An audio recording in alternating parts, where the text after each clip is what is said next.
May I have your attention? May I have this dance? May I show you all something pretty neat today? May you please like the video? May you please subscribe? May you leave me a like and a comment?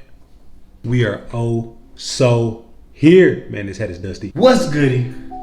It's your boy, Oh So Co. Also call me OSK. Either way, it's gonna convey the same way. Shouts out to GTS as well. Go to sleep. The signature move of CM Punk. That's another 3 letters there. I apologize for all the May puns there.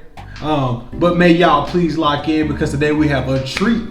Yep. What we are doing today is we are tier ranking every single PLE / pay-per-view that's happened in WWE's history since 1999. And we're going to rank them accordingly based on a few different rankings there. I didn't want to spend too much time on the intro, so I'm gonna jump right into it here in a moment. But please, quick reminder, make sure to like, comment, and subscribe. And also click that bell notification so you can get notified when more videos drop. Like I said, we're doing a tier list today. I'm gonna explain each tier pretty briefly and get right into it. First one is gonna be WrestleMania Part 2. Basically indicates that this event could have very well went on as its own WrestleMania. That's how good it was. I think that's the best of the best there. Amazing. Just a tier below that. I don't think it was WrestleMania quality, but I do think it was an amazing PLE that wasn't, worth skipping. Or it could be some personal bias in there where I think it was just really fun. Good, I think it just makes a strong argument for being solid. Like, it's one of those shows that you may not remember a ton as far as moments, but it was a good show. Whether it's a good wrestling show or where there was some hype moments, you know what I'm saying? Mid, it was just mid. It was a mid-May month. I don't know. It just, nothing happened of note. There were no good matches. There were no bad matches. Or maybe there were some bad matches on there and some good, probably balanced out. Skip. You could literally get to June without watching this PLE or pay-per-view. I would say that would probably be my best description there. Not anything happened of note. Weren't any good matches. Nothing exciting in general. Just boring. And then trash. Just means that outright probably don't want to watch it. Shouldn't watch it.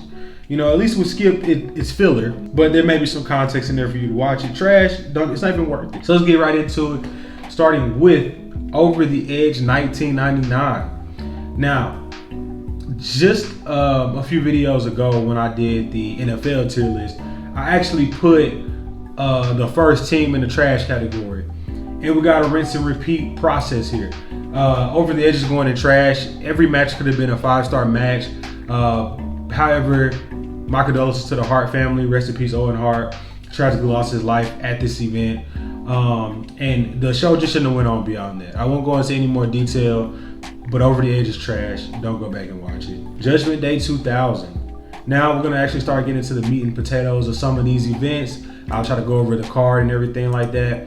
So Judgment Day 2000, we saw a couple different things. It was main evented by Triple H versus The Rock for the WWF Championship. It was a decent match, I guess. But American Bad Bleep Undertaker returned, or debuted / returned, whatever. Okay, you're missing the point. Amazing moment. Triple H ultimately won that match, but Undertaker was back. And I think that was cool. We also saw Benoit defeat Jericho for the Intercontinental Championship. Eddie Guerrero beat Dean Malenko and Perry Saturn in a triple threat match for the European Championship. For Undertaker's return alone, I'm not even gonna lie to y'all, man. I think that was amazing. I think it hard carries. I think Judgment Day 2000 is worth the rewatch. You're gonna see a trend here with Undertaker for a while. Just want to give y'all a heads up. Judgment Day 01. This was main evented by Austin versus Taker for the WWF Championship. Now, going into the event, Austin was the champion. This was early into, right before the invasion, basically. So they were just still kind of filling out. It was really WWF heavy at this event. We did see Rhino at this event defeat Big Show and Test. We saw Chris Jericho and Chris Benoit beat Edge and Christian in Tag Team Turmoil. China beat Lita. And then Kane won the IC Championship. I remember this. I had fun watching this event, but I will say that main event was kind of a snooze fest. I'm gonna say it's good. I think it's a good event. Undertaker was, again, my favorite Undertaker was there. A couple title changes, but ultimately, I don't think it was anything crazy. It was just a good event though, overall. Judgment Day 2002. We're back again with Undertaker. And this time, I'm putting this in amazing just off of the strength that Undertaker beat Hulk Hogan for the WWE Championship. Hogan had that weak run. He should have never had it in the first place. But Undertaker, who was a heel, defeated Hulk Hogan for the championship. We also saw Brock Lesnar basically make his PLE debut. He beat the Hardy Boys in a handicap match. Eddie beat RVD for the IC Championship. I think this was actually a really good card. Only thing on this show that I think was kind of lame was Rico and Rikishi against Billy and Chuck for the Tag Team Championships. There was like this weird thing where Rico was using Rikishi. It's basically a handicap match. Oh, and the hair versus hair match between Edge and Kurt Angle was on here. So this is the debut of Bald Angle. I say amazing. I think that's fair. Yeah. Judgment Day 03. Judgment Day 2003. This saw the main event being Brock Lesnar versus the Big Show in a stretcher match. We also saw a couple other things on here. Kevin Nash beating Triple H for the World Heavyweight Championship, but it was by disqualification, so he didn't actually win the championship. And then Mr. America beat Roddy Piper. Bro, but I'm gonna be real with y'all. Looking at this card, this was a skip. This event held no weight, because think about it. Kevin Nash and Triple H's rivalry was pointless. Brock Lesnar, Big Show, we were tired of Big Show at this point. He shouldn't even been in the main event anymore. And then Mr. America, yeah, that was definitely a skip. I don't think there was really a good match on this card. Judgment Day 04. Judgment Day 04 was kind of lit. You had Undertaker versus Booker T. This was headlined by JBL versus Eddie in a crazy singles match for the championship. Actually, I'm looking at this more and I'm trying to remember everything. This was also a skip. I'm misremembering. That's on me. I'm thinking about the event the next month. I don't think there's anything to write home about this event. We're skipping that one too. There was a Judgment Day run, as you can see here. That was basically the May PLE, but we're going to switch it up here in a second. Backlash 05. This was headlined by Batista versus Triple H in a rematch from their WrestleMania match. Batista ended up winning that match against Triple H.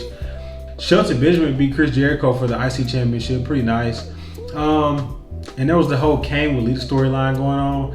I think for the most part, there was some moments in this event, but I think it was pretty mid. I don't think there was anything spectacular. The right people won for the most part. So there were 2 PLEs this month in 2005, in May 2005. Next one is Judgment Day 05. Now, I didn't mention this with the Backlash one. That was an exclusive PLE or pay-per-view to the brand of Raw. Now we have the exclusive PLE / pay-per-view for SmackDown.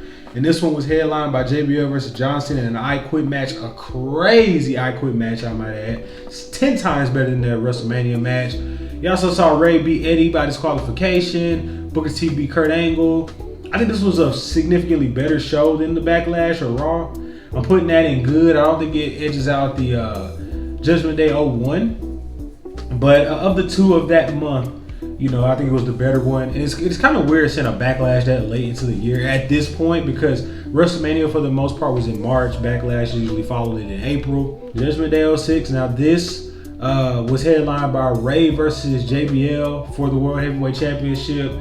Ray going into it as the champion. We also got the Great Khali versus the Undertaker. Mark Henry, Kurt Angle. Wow, it started with Matt Hardy versus Simon Dean. I'm gonna be honest with y'all, man. I think we got another skip here. Especially with that Undertaker Great Khali match. That was a snooze fest, bro. That whole rivalry. I mean, anything with Great Khali's name attached was not the best, and it was nothing else to take home. I would probably say that Booker T becoming the King of the Ring was probably the highlight, but it's just weird seeing a King of the Ring get crowned at Judgment Day 07. 6-7. Alright, anyways. Again, John Cena headlines another event. And you won't believe who against this time. The Great Khali for the WWE Championship. I do remember them having a kind of fun rivalry, I will admit. MVP beat Chris Benoit for the US Championship. This is a rough time, considering the timeline of events that followed this. But that has nothing to do with the actual show. Edge beat Batista for the World Heavyweight Championship and retained. CM Punk appeared on this for the first time, beating Elijah Burke, so that was an ECW integration. And then Bobby Lashley beat Mr. McMahon, Shane, and Umaga in a handicap match. I don't even remember that. I'm gonna have to go solely off vibes here. I do remember the John Cena Great Khali match being fun, Edge and Batista. I think we could get that mid. I don't think there's anything to write home about on that one. But we're gonna start getting into some Slowly but surely, heavy hitters here pretty soon, I promise. Judgment Day 08. Excuse me. Judgment Day 08 saw Triple H versus Randy Orton in the steel cage match to main event. We saw Undertaker versus Edge here. Shawn Michaels and Chris Jericho with their rivalry going on. Cena fighting JBL, which is kind of unique. Miz and Morrison, believe it or not, beat the team of Kane and CM Punk for the WWE Tag Team Championships. I think you could skip this event. I don't think this was anything crazy. Shawn Michaels and Chris Jericho was good. Undertaker and Edge was good, and that was it, right? I'll move it up to mid though, because I do think, you know, all things considered, the Jeff Hardy MVP match was alright as well. Like it wasn't a bad event. It just was mid. And then we get it PG-ified, the PG Judgment Day. This was headlined by Edge going in as a champion against Jeff Hardy. We saw Cena face the Big Show. Batista against Randy Orton for the WWE Championship. And then Rey Mysterio and Chris Jericho was on this card for the IC Championship. This was fun. Oh yeah, and then we had Umaga against CM Punk. I think we got another good. I think we have another good. I think this one was good. Edge and Jeff Hardy's rivalry was great. They put on a good match in this event. John Cena Big Show was going to be a sluggish fest anyways, but Batista Randy Orton was good, albeit it ended in disqualification. And then Rey Mysterio and Chris Jericho was fun. Over the Limit 2010. So we're switching it up. We are no longer in the Judgment Day era. Shout out to the current day Judgment Day, even though they're probably not going to last much longer. Headlined by John Cena and Batista. It was the I Quit match, which was crazy. I think that was a banger. Rey against CM Punk in the Shred Society Pledge versus Hair match. That was fun. Kofi beating Drew McIntyre for the IC Championship to become the new champion. I remember Over the Limit. I remember that being a classic, just because there were some great moments on that show. I would definitely go back and recommend watching that. It was just a fun event, honestly. Extreme Rules. Now this was headlined with that steel cage match between Cena, Miz, and John Morrison, which I think was pretty good. I think that was pretty good. Getting Cena the championship. It's crazy that he didn't win at WrestleMania. Not saying that he necessarily should have, but the Miz, you know what I'm saying? Rey Mysterio beat Cody Rhodes in a Falls Count Anywhere match. I think it was pretty solid. Kofi beating Sheamus. I don't know if y'all remember that, but that boom drop off the top rope through a table. Yes, sir. Yeah, that's going good. That's going good. I'm actually putting that above I put it at top of good. I know it was an accident, but all things considered, I think that was a pretty good event. It was very fun. Randy, CM Punk in the last man standing match. All right, Over the Limit 2011. Just talked about this. This was Cena versus Miz in an I Quit match, main event. We got Jerry Lawler and Michael Cole in a Kiss My Foot match. Randy versus Christian Hart carried this show. I'm tempted to say this is trash. 2012. This is the last Over the Limit that we'll see. This one was headlined by John Laurinaitis versus John Cena. Are we going back-to-back trash? Punk defeated Daniel Bryan at this event. Christian beat Cody Rhodes. It's crazy. Ryback beat Camacho or Tongalo. If the main event of your show is John Laurinaitis versus John Cena, bro, it's trash. I'm sorry, that ruins it. Extreme Rules is back, 2013. This one right here was headlined by Brock Lesnar against Triple H in a steel cage match. I think that was a pretty good match. It was pretty fun. John Cena and Ryback in the last man standing match that ended in no contest, I might add you. Randy against Big Show in a Extreme Rules match. Nobody wanted to see that. The Shield was here against Team Hell No. Tornado tag team match for the tag team championships, and then Dean Ambrose captured the U.S. championship. I think like the undercards and mid-card was pretty solid on this show, and that was it. I mean, being honest with y'all, the main event scene was trash. The Randy, Big Show, Cena right back. I'm gonna put it in mid because I think that the main event hard carries along with the Shield stuff. But other than that, I'm gonna say I'm comfortable with that. 2014, right before the Shield's implosion. Now this was the Shield beating Evolution in a 6-man tag team match. Daniel Bryan beat Kane for the World Heavyweight Championship, WWE World Heavyweight Championship in a boring match. Bray Wyatt got his link back against John Cena. I'm gonna go mid because of the Shield versus Evolution. if they took that match off, we're looking at skip or borderline trash. I'm not gonna lie. Payback 2015. Payback 2015. Yep. Yeah, this is our first Payback appearance, I believe. This was headlined by Seth Rollins beating Randy Orton, Dean Ambrose, and Roman Reigns in a fatal 4-way for the WWE World Heavyweight Championship. Wow, they really couldn't let them get their triple threat, could they? Randy just had to ruin the party. Shout out to Randy, favorite wrestler, but wow, right? Bray Wyatt beat Ryback in a singles match. But I think you could do without this event. I think that's a skip easily. There's nothing to write home. R-Truth beat Stardust. They might boost it up to mid alone. They might boost it up to mid alone, man. Payback 2016. This started the Roman Reigns versus AJ Styles stuff. AJ coming off of his debut earlier in the year. I think they had two really good matches. This one was a no DQ, really good match there. We also saw Charlotte beat Natalya by submission with Bret Hart. I think this was the screw job. There was like this little finish where they tried to screw over Natalya. Like, it was cool. I think this was a good event. Definitely might be the best Payback event they ever done. Not even close, actually. I'll put it above. Yeah, I think that's fine. And then we follow up with Extreme Rules 2016, which wasn't as good, I don't think, as Payback, but it had an even better ending. And if we're looking at how this event made me feel, amazing.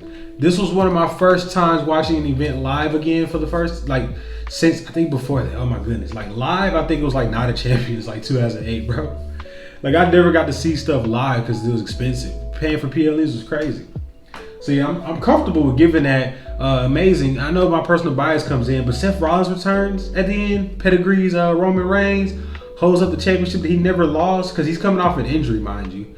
Charlotte beat Natalya again here in a rematch, this time with Ric Flair being banned. There was no screw job. Dean Ambrose in a asylum match. I like that match. No, most people don't, but it was kind of funny to me. I don't know, maybe my perspective was just different. Oh, Gallows and Anderson beat the Usos. That was cool. Says nobody. Backlash 2017. This was, believe it or not, where we got crowned a new WWE champion. Do we have a gander at who that person was? Do y'all want to take a guess? If you kept up with the times but weren't sure, I want to give you at least 5 seconds to contemplate.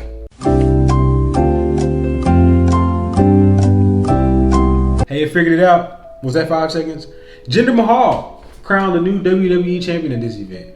Luke Harper beat Eric Rowan. Do y'all remember the welcoming committee? Carmella, Natalya, and Tamina?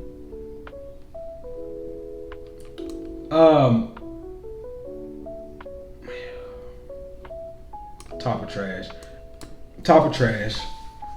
I wouldn't even say skip. Just don't even look at the month of May in 2017. Backlash 2018. This was main evented by Roman beating Samoa Joe.